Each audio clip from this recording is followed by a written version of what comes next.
તો મિત્રો આજે આપણા તટકેશ્વર ગામના અંદરમાં એક બહુ મોટો ઝેરી સાપ નીકળ્યો હતો અને આપણા એનિમલ લવર અને જે સાપ પકડવાનું કામ કરે છે આપણા સાગરભાઈ અને આપણા જોનીભાઈ જે આપણા તટકેશ્વર ગામના રહેવાસી છે તો તે સ્થળ પર ફોન કરતા જ પહોંચી ગયા હતા।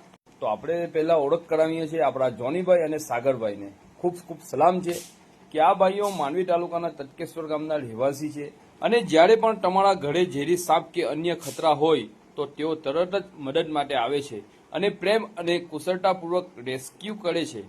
જ્યારે તમે આ સેવા માટે બોલાવો ત્યારે મહેરબાની કરી તેમને પેટ્રોલનો ખર્ચ અને થોડી બક્ષિસ આપશો, કારણ કે તેઓ પોતાના ઉપકરણ અને સમયથી આ સાપ પકડવાનું કામ કરે છે। આ ભાઈઓના કામથી ગામના દરેક વ્યક્તિને ગૌરવ છે। જરૂરી હોય તો તરત સંપર્ક કરો અને એમની મહેનતને માન આપો। તો એમનો મોબાઈલ નંબર તમને ડિસ્પ્લેના ઉપર જોવા મળશે, તો તમે કોન્ટેક્ટ કરજો। જો આપણે લાઈવ આજે એમનું રેસ્ક્યુ જે છે એ જોઈ રહ્યા છે।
તો મિત્રો આજે આપણા સાથે છે એનિમલ લવર આપણા જોનીભાઈ અને સાગરભાઈ જે આપણા તટકેશ્વર ગામના છે અને હાલના અંદરમાં જો તમારા ઘરના અંદરમાં કોઈ ઝેરીલા સાપ નીકળે તો તમે અહીંયા એમનો કોન્ટેક્ટ નંબર જે છે ડિસ્પ્લે પર મૂકવામાં આવ્યો છે એનો કોન્ટેક્ટ કરજો।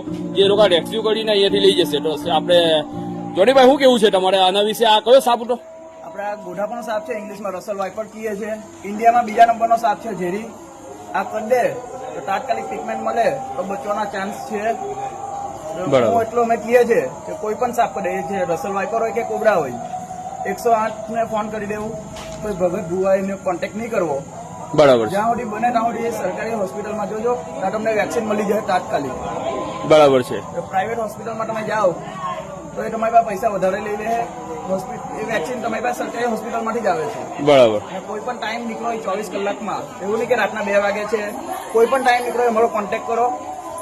તો મિત્રો આ તમે જોઈ શકો છો જે આપણા તટકેશ્વર ગામના જે એનિમલ લવર છે અને અહીંયા એમને રેસ્ક્યુ કરે છે એ લોકો। તો તમે આ નંબર પર કોન્ટેક્ટ કરજો જો તમારા ત્યાં પર આવી રીતના સાપ નીકળે તો અંદરમાં શું છે એ લોકોનું પેટ્રોલ બાળીને આવે છે, તો એમને ખુશીથી તમારે જે કંઈ આપવું હોય તે આપી શકો છો।